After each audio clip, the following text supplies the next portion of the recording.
सभी छात्रों का स्वागत है बिहार बोर्ड क्लास 7 विज्ञान विषय के 10वें अध्याय में, जो कि है विद्युत धारा और इसके प्रभाव, यानी कि electric current and it's effect.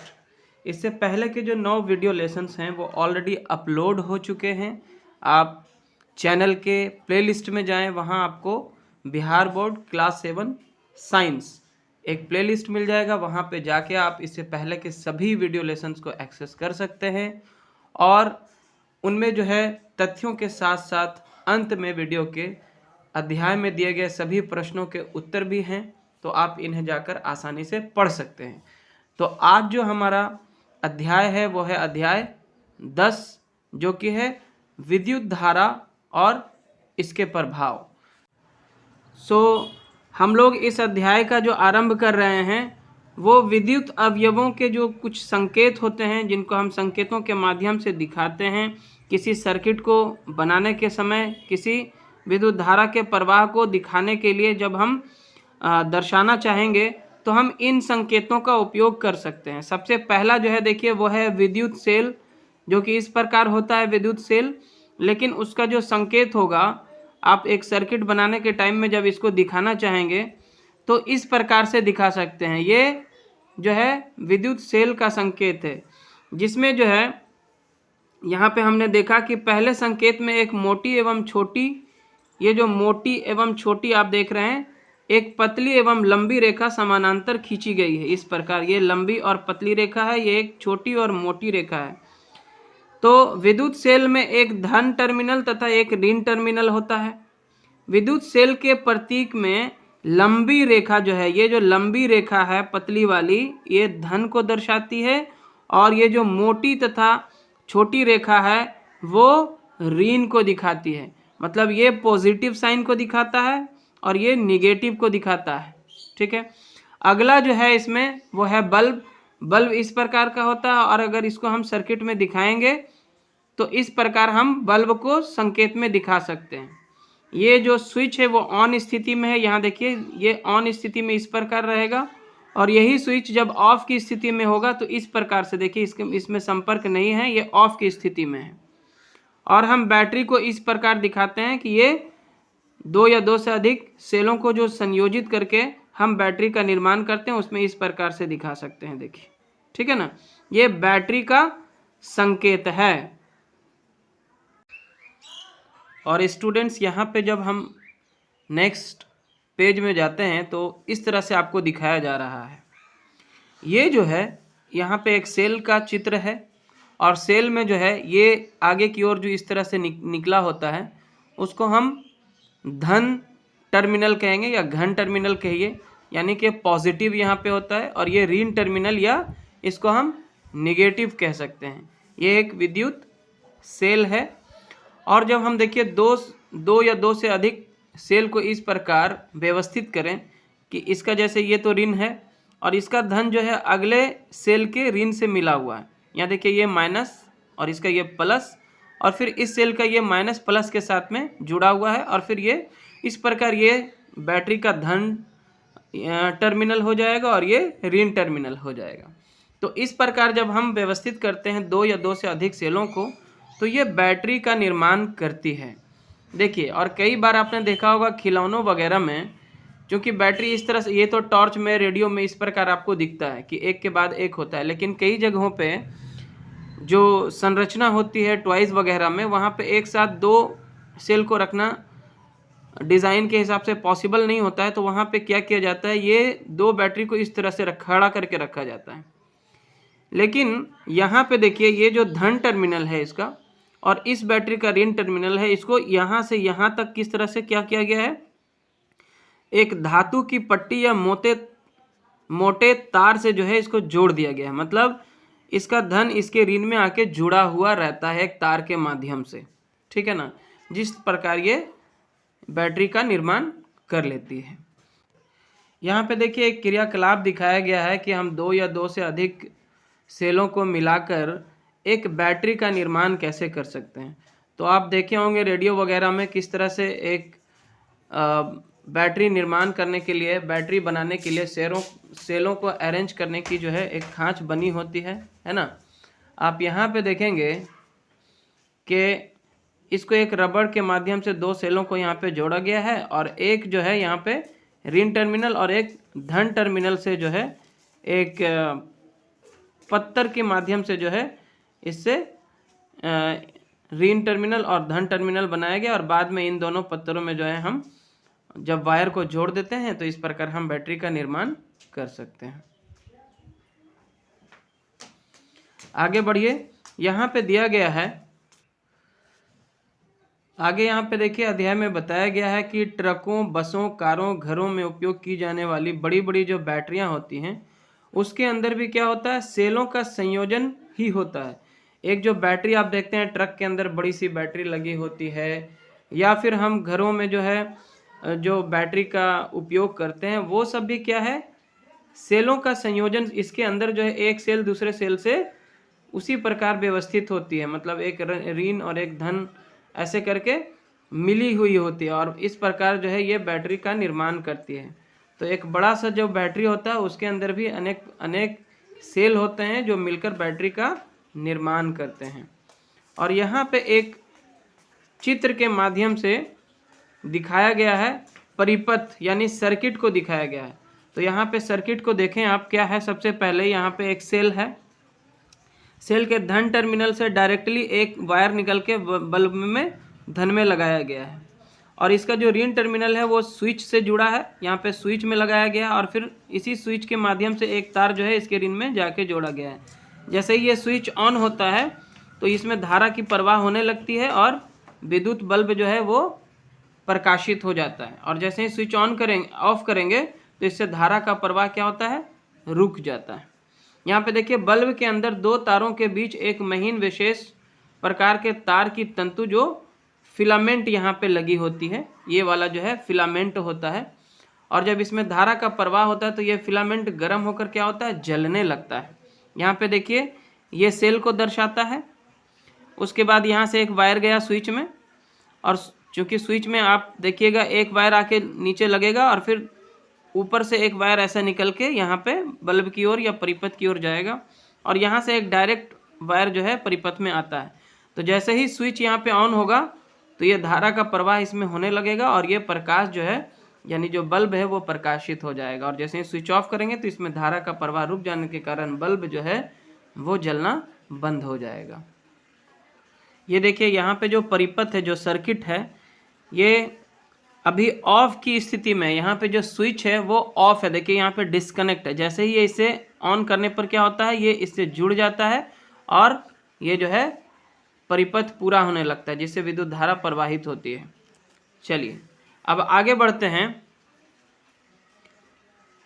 कई बार जो है फिलामेंट, जब बल्ब फ्यूज़ हो जाता है तो इसके फिलामेंट जो होते हैं वो टूट जाते हैं, फ्यूज़ होने पर इसमें टूट जाते हैं और जब इसमें धारा प्रवाहित होगी तो ये फिलामेंट गर्म नहीं होगा क्योंकि टूट गया है। तो इस प्रकार जो है ये इसमें से जो है प्रकाश नहीं निकल के आएगा। इसी प्रकार क्या होता है कि जब बल्ब फ्यूज़ होता है तो इसके अंदर जो फिलामेंट लगी हुई है, जो तंतु है जो गर्म होकर जलता है, क्योंकि वो टूट जाता है फ्यूज़ होने पर, तो ये जो है धारा प्रवाहित करने पर भी बल्ब दीप्तिमान नहीं होता, प्रकाशित नहीं होता है। स्टूडेंट्स आगे का जो पॉइंट है वो बहुत ही इम्पोर्टेंट है। चैप्टर का नाम ही है विद्युत धारा और इसके प्रभाव। तो इसका जो पहला प्रभाव है वो है विद्युत धारा का ऊष्मीय प्रभाव, जिसको हम heating effect of electric current कह सकते हैं। जब हम किसी विद्युत इक्विपमेंट में, इलेक्ट्रिक इक्विपमेंट में धारा का प्रवाह होता है, यानी कि जब उसमें करंट जाता है तो उसके प्रभाव से जो है अनेक जो बिजली के उपकरण होते हैं वो उससे ऊष्मा का उत्सर्जन होने लगता है। जैसे एक एग्जाम्पल के तौर पे देखिए, आपको क्या करना है, ये जो परिपथ आपने अभी पढ़ा था उस प्रकार से एक परिपथ बनाते हुए एक बल्ब को आपको जलाना है और जब हम बल्ब को जलाते हैं और कुछ देर के बाद जब उस बल्ब को हम टच करते हैं तो देखते हैं कि बल्ब जो है कुछ गर्म सा दिखता है। बल्ब से हमें गर्मी का एहसास होता है। सो स्टूडेंट्स, यहाँ पे विद्युत धारा के उसमें प्रभाव का एक क्रियाकलाप दिया गया है, जिसको आप पढ़ लें आसानी से, डिटेल्स में आपको समझ में आ जाएगा। यहाँ पे हम जानते हैं कि विद्युत धारा के उसमें प्रवाह का जो उपयोग है हम किन किन इलेक्ट्रिक इक्विपमेंट में करते हैं। जैसे देखिए, खाना बनाने का हीटर है, पानी गर्म करने का हीटर है, विद्युत आयरन जिसको हम इस्त्री कहते हैं, गीज़र, विद्युत केतली जो इलेक्ट्रिक केटल होता है जिसमें आप चाय कॉफ़ी वगैरह बनाते हैं, हेयर ड्रायर है, रूम हीटर है। इन सब में जो है हम विद्युत के उसमें प्रभाव का उपयोग करते हैं। तो यहाँ पे देखिए, ये आपको यहाँ पे एक चित्र के माध्यम से दिखाया गया है। इसका जो हीटिंग एलिमेंट होता है, ठीक है ना, इसको दिखाया गया है। आप देखेंगे कि हीटर अथवा कमरे को गर्म रखने में काम में लाए जाने वाले रूम हीटर को ऑन अवस्था में देखा ही है, हमने देखा होगा कि इसका अवयव जो है, जिसे एलिमेंट कहते हैं या हीटिंग कॉइल कहते हैं, वह लाल हो जाता है और गर्म होकर क्या देता है, ऊष्मा देने लगता है। अब आते हैं कि किसी तार द्वारा उत्पन्न ऊष्मा का जो परिमाण है या मात्रा है, उस तार के पदार्थ यानी कि धातु जिससे वह बनी है, लंबाई तथा मोटाई पर निर्भर करती है। अतः आवश्यकतानुसार विभिन्न पदार्थों तथा विभिन्न लंबाई तथा मोटाई के तारों का उपयोग विभिन्न उपकरणों में किया जाता है। विद्युत परिपथों को जोड़ने वाले परिपथों में उपकरणों को जोड़ने वाले तार, संयोजी तार जो होते हैं, सामान्यतः गर्म नहीं होते हैं। इसके विपरीत कुछ उपकरणों के अवयव यानी कि एलिमेंट या फिलामेंट जिसको कह सकते हैं, इतने अधिक गर्म हो जाते हैं कि वह विकिरण करने लगते हैं, है ना। जैसे बल्ब का फिलामेंट इतने उच्च ताप तक गर्म हो जाता है कि जलकर दीप्त होकर प्रकाश देने लगता है। इसलिए हम इसे ऊष्मीय विकिरण की श्रेणी में नहीं रखकर प्रकाशीय उपकरण की श्रेणी में रखते हैं। जैसे बल्ब जो है ना, इसका जो फिलामेंट है गर्म होकर प्रकाशित हो जाता है, इसलिए इसको ऊष्मीय नहीं बल्कि प्रकाशीय उपकरण की श्रेणी में रखते हैं।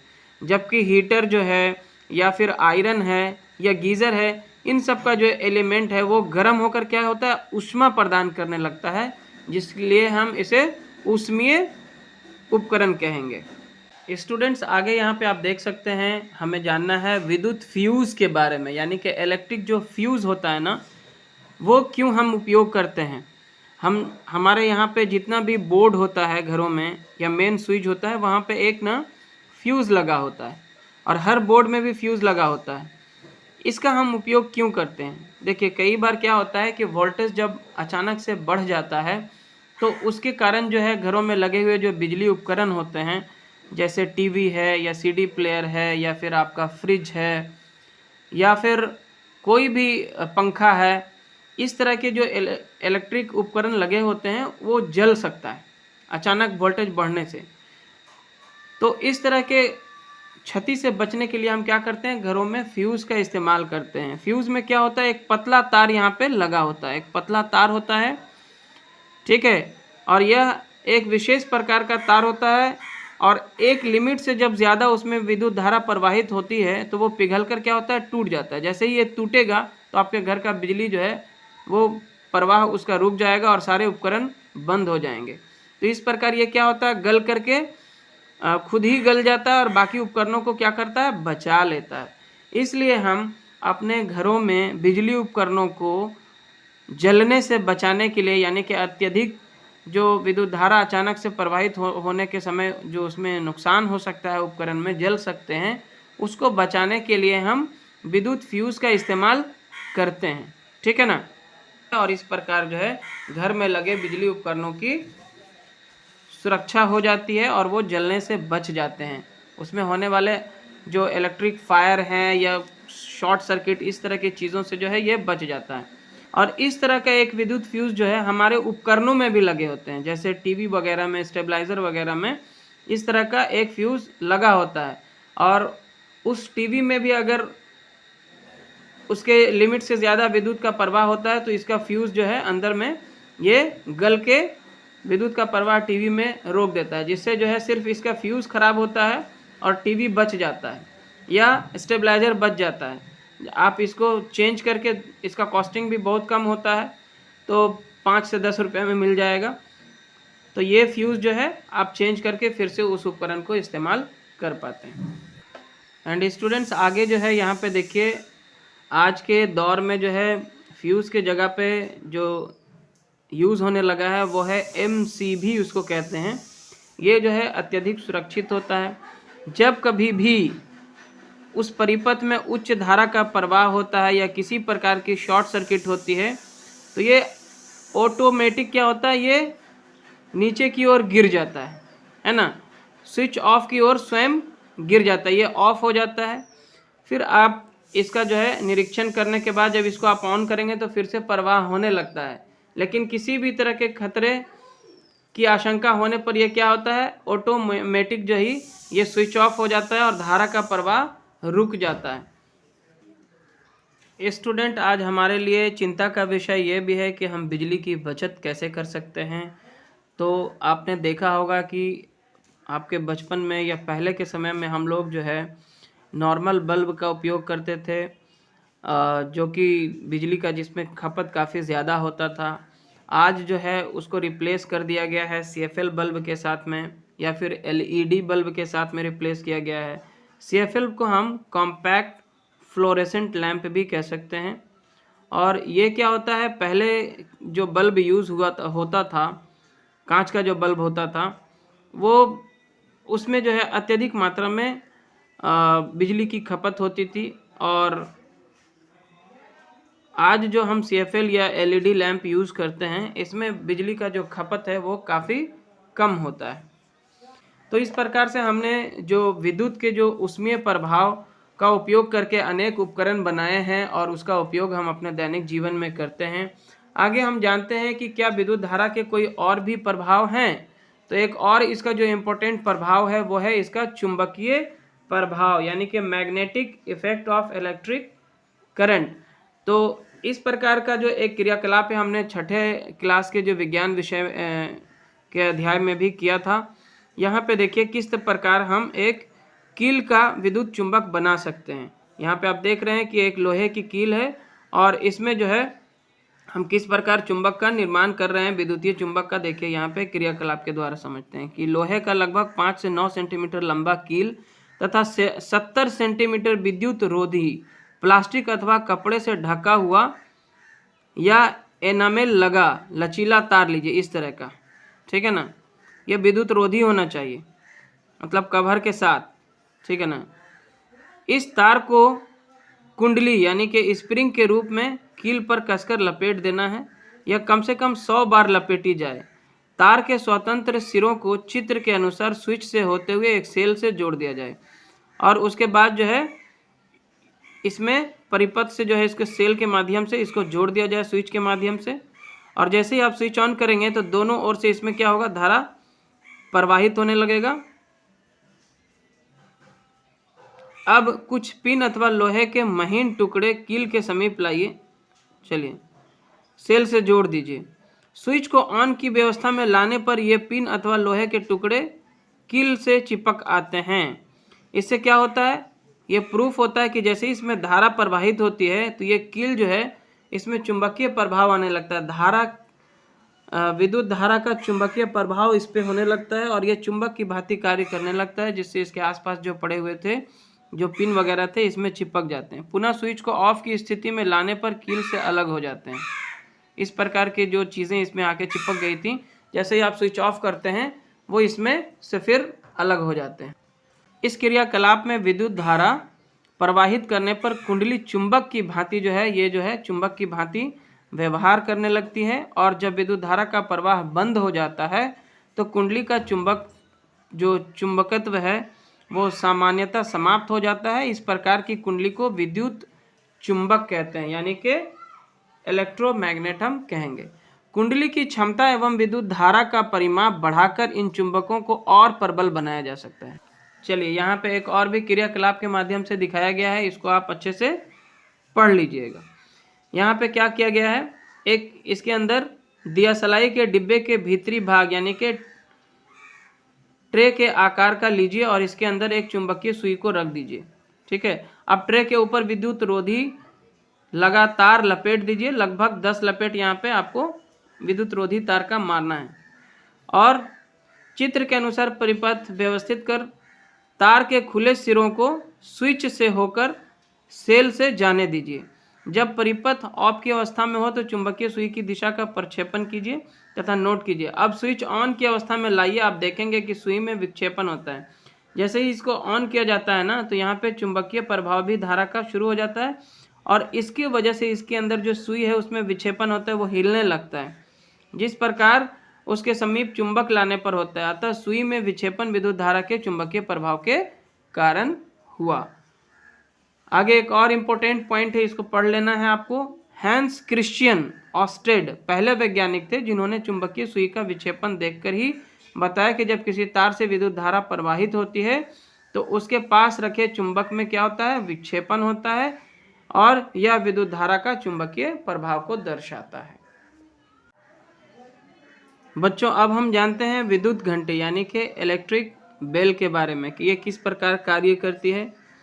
तो सबसे पहले हम समझते हैं कि इसमें जो है एक विद्युत चुंबक लगी होती है और आगे जो है चित्र के माध्यम से भी आपको दिखाया गया है। इसमें जो है विद्युत घंटी की परिपथ आपको दिखाई जाएगी। इसमें लोहे के टुकड़े पर तांबे की विद्युत रोधी लगे तार की कुंडली लपेटी जाती है। विद्युत चुंबक के निकट लोहे की एक पत्ती लगी होती है जिसके एक सिरे से हथौड़ा जुड़ा रहता है। लोहे की पत्ती के समीप एक संपर्क पेंच होता है। जब लोहे की पत्ती इस पेंच के संपर्क में आती है तो विद्युत परिपथ क्या होता है, पूरा हो जाता है। तब कुंडली से क्या होता है, विद्युत धारा प्रवाहित होती है जिससे लोहे का टुकड़ा विद्युत चुंबक बन जाता है। तब यह लोहे की पत्ती को अपनी ओर आकर्षित करता है या खींचता है। इस प्रक्रिया में पत्ती से जुड़ा हथौड़ा घंटी से टकराता है और ध्वनि उत्पन्न होती है। परंतु जब विद्युत चुंबक लोहे की पत्ती को अपनी ओर खींचता है तो यह विद्युत परिपथ को भी तोड़ देता है। इससे कुंडली से धारा जो है प्रवाह होना रुक जाता है। आप चित्र के माध्यम से इसको समझिए। ये देखिए लोहे की पट्टी है, इस पे कॉइल तांबे के तार का जो है कॉइल यहाँ पे लपेटा हुआ है। चलिए यहाँ पे देखिए, इसके ठीक इस जो चुंबक के ऊपर एक लोहे की पट्टी है जिसके एक सिरे में हथौड़ा बंधा हुआ है और ये जो है एक लोहे की कील से या फिर कह लें कि स्क्रू से जो है जुड़ा रहता है। क्लियर है। और यहाँ पे देखिए घंटी लगी हुई है। जैसे ही यहाँ पे देखिए ये आपका है सेल, यहाँ से आपका धारा प्रवाह होगा और ये है स्विच। जैसे ही आप स्विच को ऑन करेंगे ना, स्विच को जैसे ही आप ऑन करेंगे तो धारा प्रवाहित होने लगेगी। देखिए एक तो इसमें इस लोहे की पत्ती में सटा हुआ है और एक वायर आके इसमें जो है लगा हुआ है। तो जैसे ही धारा का प्रवाह होता है तो चुंबकीय प्रभाव उत्पन्न हो जाता है। ये चुंबक की भांति कार्य करने लगेगा और ये क्या है, आयरन का बना हुआ, लोहे का बना पत्ती है। तो जैसे ही ये चुंबक बन जाएगा तो ये लोहे को अपनी ओर क्या करेगा, आकर्षित करेगा। और जैसे ही ये नीचे की तरफ आकर्षित होगा तो ये इस पे हैमर जो है इसमें टच होगा जिससे जो है ध्वनि उत्पन्न होगा। और जब ये नीचे की ओर आएगा, इस प्रकार जब ये नीचे की ओर धारा प्रवाहित होने पर जब ये जो है नीचे की ओर आकर्षित होगा, इससे आकर्षित होगा और ये इस पर टच होगा तो ध्वनि उत्पन्न हो रहा है। और इस प्रकार जो है जैसे ही ये नीचे आएगा तो इसका संपर्क भी इससे टूट जाएगा जिससे जो है धारा का प्रवाह रुक जाएगा। तो ये फिर से पुनः जैसे ही धारा प्रवाह रुकेगा तो इसका चुंबकत्व खत्म हो जाएगा और ये वापस ऊपर जाएगा। इस प्रकार से जो है एक ही सेकंड में कितना बार ऐसा ये ऊपर नीचे आएगा जिससे ये घंटी बजने लगती है। तो इस प्रकार हमने देखा कि विद्युत घंटी किस प्रकार कार्य करता है। तो स्टूडेंट्स, अब हमने इस अध्याय को जो है इसके खास तथ्यों को जान लिया है और अब हम जानते हैं इस अभ्यास में दिए गए सभी प्रश्नों के उत्तर। तो आइए, जो पहला प्रश्न है वो इस प्रकार से है कि विद्युत धारा के किन्हीं दो प्रभावों का उपयोग बताइए। तो इसका जो उत्तर है वो हम इस प्रकार से लिख सकते हैं, विद्युत धारा के किन्हीं दो प्रभावों का उपयोग बताइए। तो इसका उत्तर आप इस तरह से नोट कर लीजिए।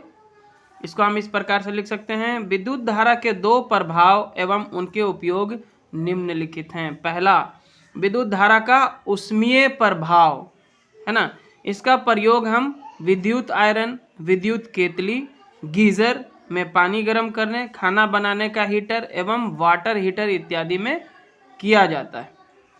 दूसरा जो इसका है विद्युत धारा का चुंबकीय प्रभाव, इसका जो उपयोग है विद्युत घंटी, टेलीफोन इत्यादि में होता है। तो संक्षेप में हम इतना लिख सकते हैं, तो आप इसको नोट कर लीजिए जल्दी से या स्क्रीनशॉट ले लीजिए।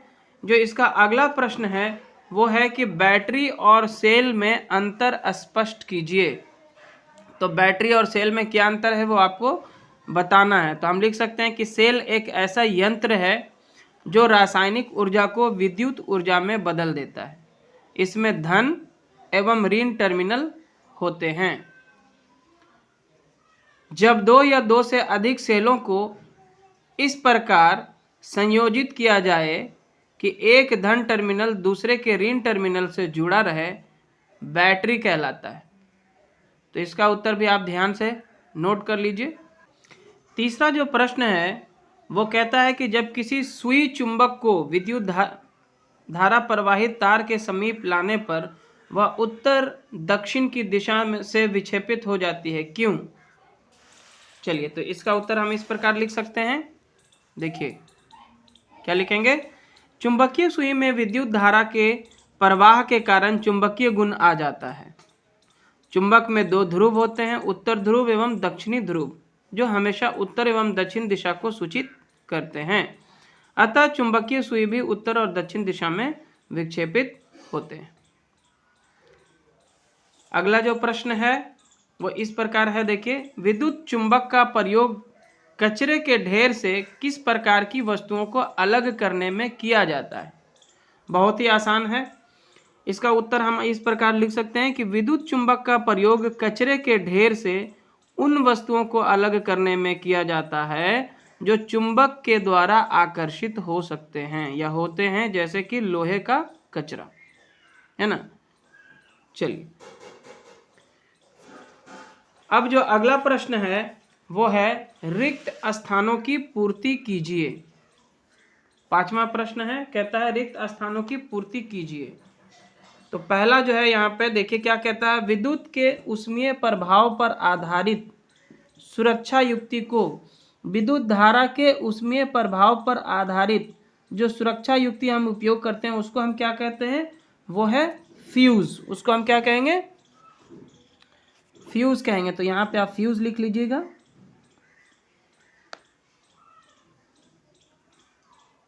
फ्यूज। अगला जो प्रश्न है देखिए कहता है दो या दो से अधिक सेलों के संयोजन को कहते हैं, क्या कहते हैं, दो या दो से अधिक सेलों को जब हम संयोजित करते हैं तो उससे बैटरी का निर्माण होता है। तो उसे हम बैटरी कहेंगे, बैटरी। चलिए, अगला जो प्रश्न है वो कहता है विद्युत सेल के प्रतीक में लंबी रेखा उसके टर्मिनल को निरूपित करता है। जो लंबी रेखा है वो किसको, वो धन टर्मिनल को निरूपित करता है।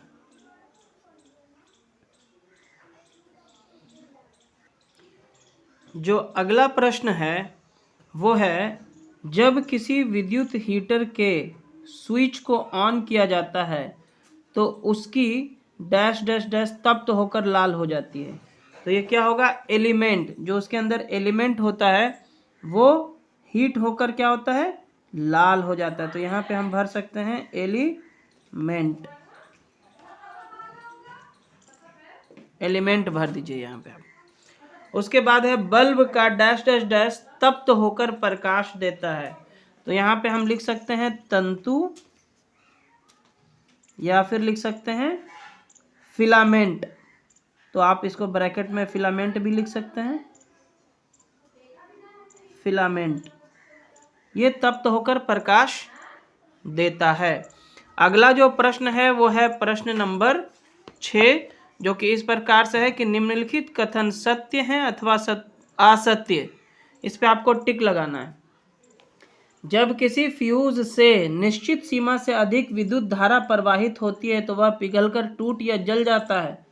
यह सत्य है कि असत्य? बिल्कुल सत्य है, तो इसमें हम सत्य पे टिक लगा देंगे। अगला है विद्युत चुंबक चुंबकीय पदार्थ को आकर्षित करते हैं, सत्य है या असत्य? बिल्कुल, जो चुंबकीय पदार्थ होंगे उसको वो आकर्षित करेगा, तो यह भी सत्य है।